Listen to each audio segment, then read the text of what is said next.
ધોરણ 6 પ્રકરણ 7 ગુપ્ત યુગ અને અન્ય શાસકો।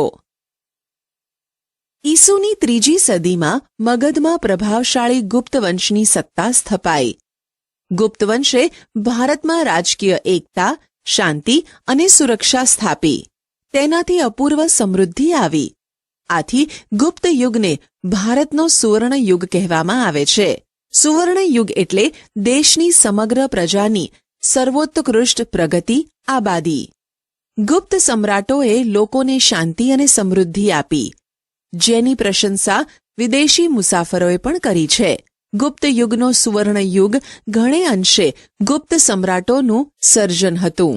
ચંદ્રગુપ્ત પહેલો મગધના સામ્રાજ્યમાં શ્રીગુપ્ત ગુપ્ત વંશનો સ્થાપક હતો। તેના પુત્રનું નામ ઘટોત્કચ ગુપ્ત હતું। ઘટોત્કચ ગુપ્તના અનુગામી રાજા તરીકે ચંદ્રગુપ્ત પ્રથમ ઈસવીસન 319 પાટલીપુત્રની ગાદીએ આવ્યો। તેણે શક્તિશાળી લિચ્છવી જાતિની કન્યા કુમારદેવી સાથે લગ્ન કર્યા। લિચ્છવીઓની સહાયથી તેણે મગધના રાજ્યનો વિસ્તાર કર્યો। તેણે મગધની પાસેના પ્રયાગરાજ એટલે કે અલ્હાબાદ, સાકેત, અયોધ્યા જીતી લઈ મગધનો વિસ્તાર વધાર્યો। તેણે મહારાજને બદલે મહારાજાધિરાજ જેવું ગૌરવપ્રદ બિરુદ ધારણ કર્યું હતું। તેણે પોતાની સત્તા અને પ્રતિષ્ઠાની પ્રતીતિ કરાવવા સોનાના સિક્કા બહાર પડાવ્યા હતા। તેનો રાજ્યાભિષેક થયો ત્યારથી તેણે ગુપ્ત સંવત શરૂ કરાવ્યો। સૌરાષ્ટ્રના વલ્લભી રાજ્યના શાસકોએ પણ આ ગુપ્ત સંવતનો સ્વીકાર કર્યો હતો। ગુપ્ત સંવતના આરંભના કારણે હિંદના ઇતિહાસમાં કાળગણના અને કાળક્રમ અનુસાર ઐતિહાસિક બનાવોની ગોઠવણી શક્ય બની। સમ્રાટ સમુદ્રગુપ્ત ચંદ્રગુપ્ત પ્રથમ પછી તેનો પ્રતાપી પુત્ર સમુદ્રગુપ્ત ગાદીએ આવ્યો। સમુદ્રગુપ્તના સમયની માહિતી પ્રયાગરાજના સ્તંભલેખ એટલે કે પ્રયાગ પ્રશસ્તિ અને તેના સિક્કાઓમાંથી મળે છે। આ પ્રશસ્તિ રાજકવિ હરિશેણે રચી છે। તેમાં સમ્રાટ સમુદ્રગુપ્તના દિગ્વિજયો અને સાંસ્કૃતિક સિદ્ધિઓ વર્ણવી છે। તેણે ખૂબ જ ઓછા સમયમાં ઉત્તર ભારતના મોટા ભાગના રાજ્યોથી માંડી અફઘાનિસ્તાનના કુષાણ શાસનતંત્ર સુધી તેની વિજયયાત્રા કરી હતી। દક્ષિણમાં લગભગ 12 જેટલા રાજાઓને હરાવ્યા। તેણે આ રાજાઓને હરાવીને તેમના રાજ્યો ખાલસા કરવાને બદલે તેઓને ખંડિયા રાજાઓ તરીકે ડહાપણપૂર્વક પુનઃ સ્થાપિત કર્યા। રાજ્યનો વહીવટ ચલાવવા રાજ્યપાલો અને અધિકારીઓની નિમણૂક કરવામાં આવતી। સમુદ્રગુપ્ત મહાન વિજેતા અને સંસ્કારી સમ્રાટ હતો। તેની સાહિત્યિક સિદ્ધિઓ અને ચારિત્ર્ય પણ નોંધપાત્ર હતા। તેણે અનેક કાવ્યોની રચના કરી કવિરાજનું બિરુદ મેળવ્યું હતું। કમનસીબે તેનું આજે એક પણ કાવ્ય મળતું નથી। એક સિક્કામાં સમુદ્રગુપ્તને વીણા વગાડતો દર્શાવવામાં આવ્યો છે, જે તેનો સંગીત પ્રેમ દર્શાવે છે। તેના શાસનકાળ દરમિયાન અનેક મંદિરો, બૌદ્ધ વિહારો અને જૈન ઉપાશ્રયો બંધાયા હતા। તેણે અશ્વમેઘ યજ્ઞ કર્યો હતો। આ સંદર્ભે તેણે સિક્કા પડાવ્યા હતા। તેણે પોતાના દરબારમાં વિદ્વાનોને એકત્રિત કરી ઉચ્ચ પ્રકારનું સાહિત્ય સર્જન કરાવ્યું હતું। જ્ઞાનીઓ તેની અને તે જ્ઞાનીઓની સોબત ઈચ્છતા હતા। તેણે હિન્દુ ધર્મને ઉત્તેજન આપ્યું હતું। તેણે સામાજિક રીતરિવાજોને સ્વીકાર્યા હતા। પ્રાચીન ભારતના ઇતિહાસમાં સમુદ્રગુપ્તનું સ્થાન વિશિષ્ટ અને નોંધપાત્ર છે। ગુપ્ત સામ્રાજ્યની મહત્તાનો તે સર્જક હતો। સમ્રાટ ચંદ્રગુપ્ત બીજો વિક્રમાદિત્ય ઈસવીસન 375માં સમુદ્રગુપ્તનું અવસાન થયું। તેના સ્થાને ચંદ્રગુપ્ત બીજો ગાદી ઉપર આવ્યો। તેણે પિતાએ વારસામાં આપેલા વિશાળ સામ્રાજ્યને સફળતાપૂર્વક સાચવ્યું। એટલું જ નહીં, પણ કેટલાક વિજયો મેળવીને સામ્રાજ્યનો વિસ્તાર વધાર્યો। ચંદ્રગુપ્ત બીજો ગુપ્ત વંશનો સૌથી પ્રતિભાશાળી શાસક હતો। તેના સામ્રાજ્યની સરહદો શક રાજ્યને અડકીને આવી હતી। તેણે ગુજરાત ઉપર હુમલો કરી શક ક્ષત્રપ વંશના રાજ્યનો અંત આણ્યો। આ વિજયની યાદમાં શકારી બિરુદ ધારણ કર્યું। તે વિક્રમાદિત્ય પણ કહેવાયો। તેણે 300 વર્ષથી પગદંડો જમાવીને બેઠેલા શક ક્ષત્રપોને હાંકી કાઢવા માટે શક્તિશાળી રાજ્યો સાથે લગ્ન સંબંધો બાંધી તેમની મદદથી પોતાનું સૈન્યબળ વધાર્યું। આ લગ્ન સંબંધો તેને પોતાના સામ્રાજ્યના વિસ્તારમાં અને દુશ્મનોને મહાત કરવામાં ખૂબ ઉપયોગી થયા. તેણે જીતેલો નવો પ્રદેશ ઘણો જ અગત્યનો હતો. ગુજરાત અને સૌરાષ્ટ્રના સમૃદ્ધ પ્રદેશો ભૃગુ કચ્છ, ભરૂચ અને સ્તંભ તીર્થ ખંભાતના ધીકતા બંદરો ગુપ્ત સામ્રાજ્યને મળ્યા. પરિણામે રાજ્યનો દરિયાઈ વેપાર ખૂબ વધ્યો અને ગુપ્ત રાજાઓ અખૂટ સંપત્તિના માલિક બન્યા. ચંદ્રગુપ્ત દ્વિતીયના સમયમાં આવેલા ચીની યાત્રાળુ ફાહિયાએ ગુપ્ત રાજ્ય વહીવટના અને ગુપ્ત સામ્રાજ્યની સમૃદ્ધિના વખાણ કર્યા છે. ચંદ્રગુપ્ત બીજો વૈષ્ણવ ધર્મી હોવા છતાં અન્ય ધર્મો પ્રત્યે ખૂબ આદરભાવ ધરાવતો હતો. તેનો સેનાપતિ આમ્રકાર દેવ બૌદ્ધ ધર્મી અને રાજ્યમંત્રી વરસેન શૈવ ધર્મી હતો.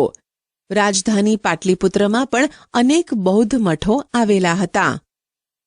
તેના શાસનકાળ દરમિયાન મેળવેલ સાંસ્કૃતિક સિદ્ધિઓને કારણે જ ગુપ્તયુગ સુવર્ણ યુગ બની શક્યો. તે વિદ્વાનો અને કવિઓનો આશ્રયદાતા હતો. સંસ્કૃત ભાષાના મહાન કવિ અને નાટ્ય લેખક કાલિદાસ તેના રાજકવિ હતા. ધન્વંતરી તેના રાજવૈદ્ય હતા. વૈજ્ઞાનિક વરાહમિહિર, વૈતાલ ભટ્ટ, અમરકોશના રચયિતા અમરસિંહ જેવા રત્નોથી તેનો રાજદરબાર શોભતો હતો. તેના સમયમાં શિલ્પ, સ્થાપત્ય અને ચિત્રકલાનો સુંદર વિકાસ થયો. અજંતાના ઘણા કલાપ મંડપો તેના સમયમાં તૈયાર થયા. તેણે રાજધાની પાટલીપુત્રમાં અનેક બૌદ્ધ મઠો બંધાવ્યા હતા. દિલ્હી પાસેનો મહેરોલી લોહસ્તંભ તેના સમયમાં સ્થપાયો, જેને સદીઓ સુધી તાપ અને વરસાદમાં રહેવા છતાં કાટ લાગ્યો નથી. તેણે પાટલીપુત્ર ઉપરાંત ઉજ્જૈનને બીજી રાજધાની બનાવી. તેણે રાજ્યને જુદા જુદા વહીવટી એકમોમાં વહેંચી સુવ્યવસ્થિત વહીવટ ચલાવ્યો. લગભગ ઈસવીસન 414ના અરસામાં મહાન સમ્રાટ ચંદ્રગુપ્ત વિક્રમાદિત્યનું અવસાન થયું. કુમારગુપ્ત પહેલો. ચંદ્રગુપ્ત બીજાના અવસાન પછી તેનો પ્રતાપી પુત્ર કુમારગુપ્ત પહેલો ગાદીએ આવ્યો. તેનો શાસનકાળ શાંતિ અને સમૃદ્ધિનો યુગ હતો. તેણે વિશાળ સામ્રાજ્યને જાળવી રાખ્યું હતું. તેના સમયમાં પુષ્યમિત્ર જાતિના લોકોએ બળવો કર્યો હતો. આ બળવાને તેના પુત્ર સ્કંદગુપ્તે તરત જ શમાવી દીધો હતો. તેના સમયમાં સામ્રાજ્યની ઉત્તર સરહદે હુણોએ હુમલા શરૂ કર્યા હતા. સ્કંદગુપ્તે તેમને પાછા કાઢ્યા હતા. કુમારગુપ્ત કાર્તિકેયનો ભક્ત હતો અને તે ધર્મ સહિષ્ણુ રાજા હતો. તેણે બૌદ્ધો અને જૈનોને પણ દાન આપ્યા હતા. નાલંદાની પ્રસિદ્ધ બૌદ્ધ વિદ્યાપીઠ તેના સમયમાં સ્થપાઈ હતી. અજંતાની કેટલીક ગુફાઓ તેના સમયમાં તૈયાર થઈ. સ્કંદગુપ્ત. કુમારગુપ્ત પહેલા પછી તેનો વીરપુત્ર સ્કંદગુપ્ત ગાદી પર બેઠો. તે ગુપ્ત યુગનો છેલ્લો મહાન રાજા હતો. ગિરનારના અભિલેખમાં જણાવ્યા પ્રમાણે તેણે શાસનકાળના શરૂઆતના વર્ષોમાં હુણોને હરાવ્યા હતા.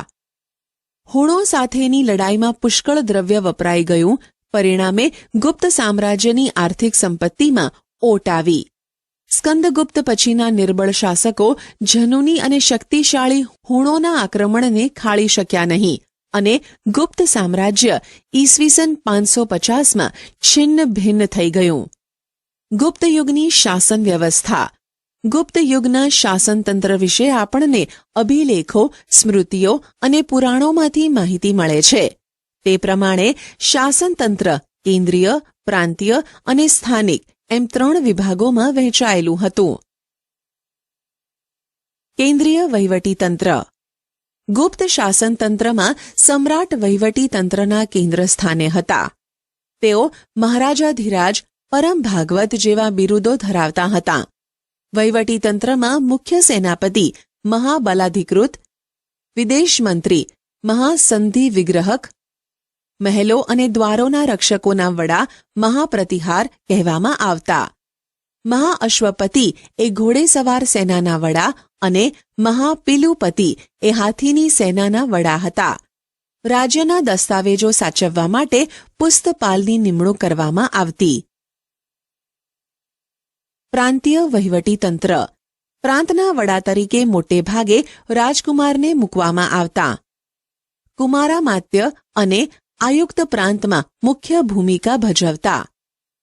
પ્રાંતને ભુક્તિ કહેવામાં આવતું, જેના વડા પ્રાદેશિક હતા. પ્રાંતને જિલ્લામાં વહેંચવામાં આવતું. જિલ્લાને વિષય કહેવામાં આવતો. કેટલાક નગરો અને રાજધાની પાટલીપુત્રમાં મ્યુનિસિપાલિટી જેવી વહીવટી વ્યવસ્થા દેખાય છે. તેમાં નગર શ્રેષ્ઠી, કાયસ્થ, મુખ્ય કારીગર અને મુખ્ય વેપારી એમ 4નું વર્ચસ્વ જોવા મળે છે. સ્થાનિક વહીવટી તંત્ર. ગ્રામ કક્ષાએ સમિતિ બનાવવામાં આવતી, જેમાં વડીલો, ગામના મુખી અને અગત્યના વયસ્ક નાગરિકોનો સમાવેશ કરવામાં આવતો. ગુપ્ત યુગની આર્થિક સ્થિતિ. ગુપ્ત યુગ આર્થિક પરિસ્થિતિમાં ભારતનો સુવર્ણ યુગ હતો. ખેતી, આંતરિક વેપાર અને આંતરરાષ્ટ્રીય વેપાર ખૂબ વિકસ્યો હતો. વિશિષ્ટ ખેત પદ્ધતિઓમાં વાર્ષિક, ત્રિવાર્ષિક અને પંચવાર્ષિક ખેત પદ્ધતિઓ જોવા મળેલ છે. ઉત્તર ભારતમાં ઘઉં, ચોખા, ગાંધારમાં શેરડી, કાશ્મીરમાં દ્રાક્ષ અને કેસર તથા કામરૂપમાં નાળિયેર થતાં. બંગાળમાં પુષ્કળ પ્રમાણમાં ચોખા થતા. ગુજરાતમાં અને સિંધમાં કપાસનો પાક અને બંગાળમાં રેશમનું ઉત્પાદન થતું. દક્ષિણ ભારતમાં મરી મસાલા, રેશમ અને કપાસનો વેપાર વિકસ્યો હતો. રાજા કુલ ઉત્પાદનનો 6ઠ્ઠો ભાગ કર તરીકે લેતા હતા. બ્રાહ્મણો અને મંદિરોને ભૂમિ દાનમાં આપવામાં આવતી હતી.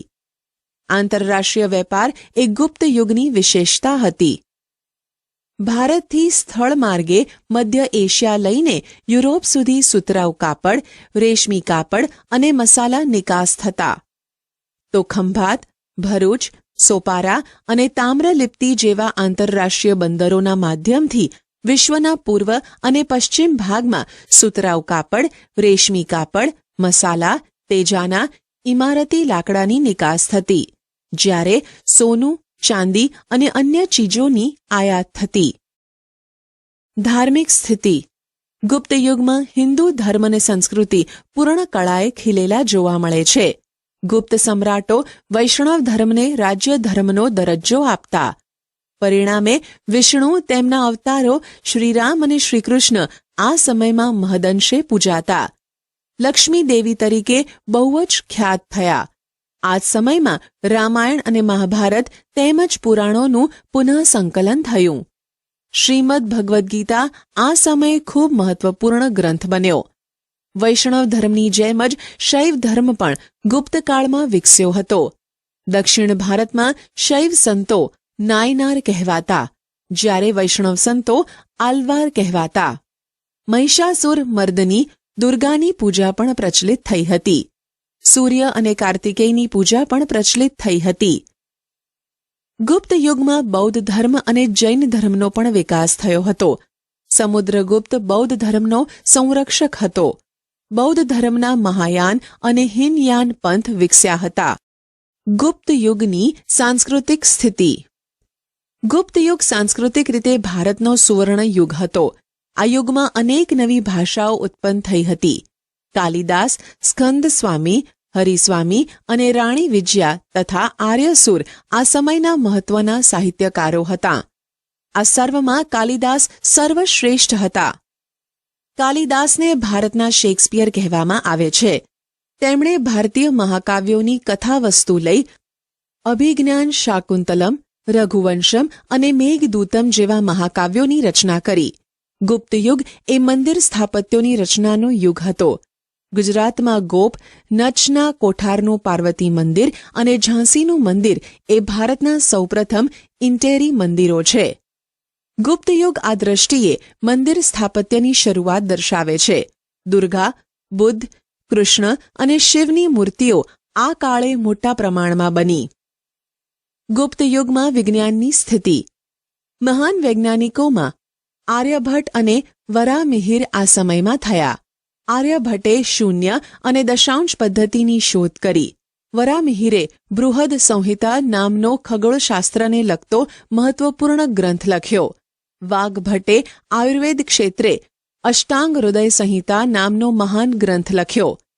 આ કાળે મનુષ્યો અને પ્રાણીઓ માટે વૈદક શાસ્ત્ર વિકસ્યું હતું. હાથી ઘોડાની દવાઓ પણ શોધાઈ હતી. રસાયણશાસ્ત્રનો પણ ખાસો વિકાસ થયો હતો. તેનું સર્વશ્રેષ્ઠ ઉદાહરણ દિલ્હી પાસે આવેલો મહેરોલીનો લોહસ્તંભ છે, જેને હજી સુધી કાટ લાગ્યો નથી. સમ્રાટ હર્ષવર્ધન. ગુપ્તયુગ પછી પ્રાચીન ભારતના મહત્વપૂર્ણ રાજ્યોમાં હર્ષવર્ધનનું રાજ્ય ગણાય છે.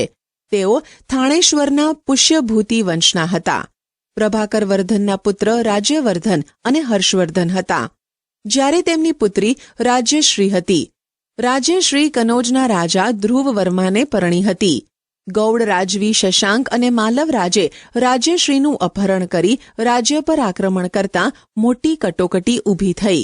રાજ્યવર્ધનનું મૃત્યુ રાજ્યશ્રીને બચાવવા જતા થયું.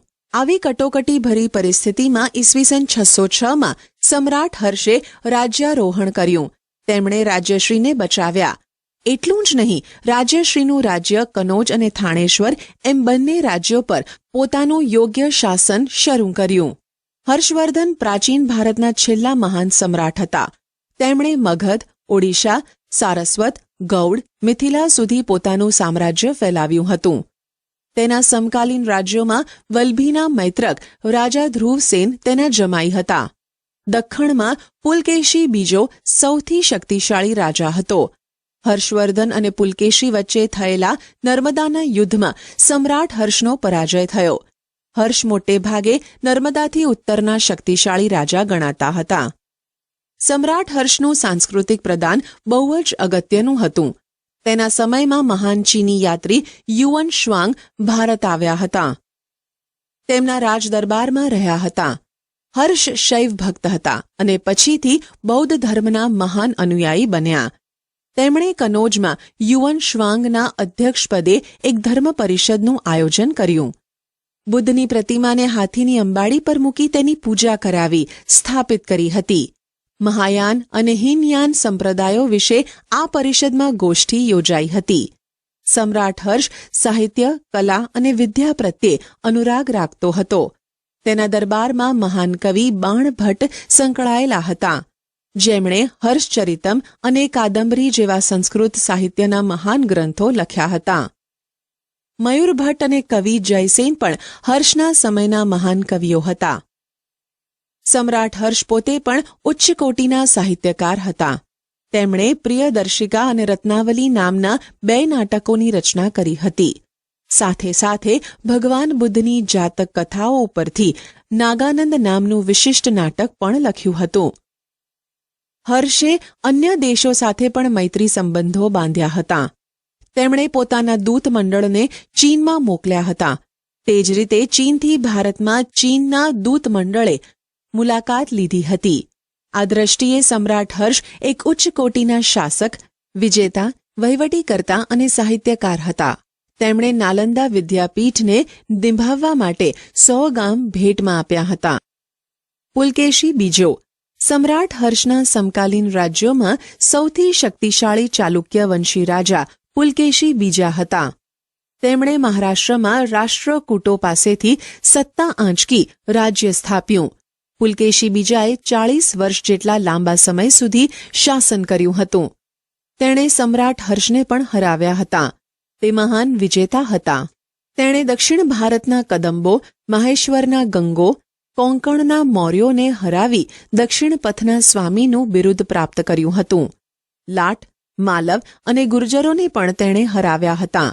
કર્ણાટક, મહારાષ્ટ્ર અને કોંકણ એ સમગ્ર વિસ્તારનો તે સ્વામી હતો. હર્ષની જેમ તેણે પણ અન્ય દેશો સાથે સંબંધો વિકસાવ્યા હતા. તેણે ઈરાનમાં પોતાના એક રાજદૂતને મોકલ્યો હતો. ઈરાનના શહેનશાહ ખુશરો બીજા તેના મિત્ર હતા. અન્ય રાજ્યો.